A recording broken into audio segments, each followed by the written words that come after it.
So now we've spoken a little bit about the serifs. I'm going to move on to the sans serifs, which of course is differentiated from the serifs by not having these tiny little feet or decorative elements along the central beams and the top bars, etc. Now, sans serifs are of course slightly more modern than the serifs, but similar to the serifs, they are also subdivided into 4 families, with grotesque being the oldest. So this is your Franklin Gothic, this is your News Gothic.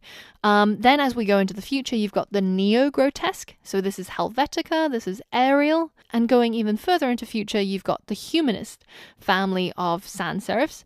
And this is your Jill Sans, your Tahoma, your Vidana, etc. And finally, you've got the geometric fonts, for example, Futura.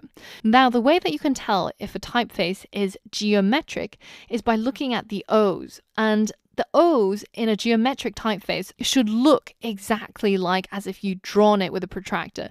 It is perfectly round. Now, similar to the serifs, as you move from the older grotesque family, as you move from the older grotesque to the neo-grotesque to the humanist, you can see this difference in the thickest and the thinnest parts of the font starting to get more and more exaggerated.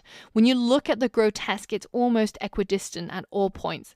And then when you look at the humanist typefaces, you start to see this variation or modulation, as we call it.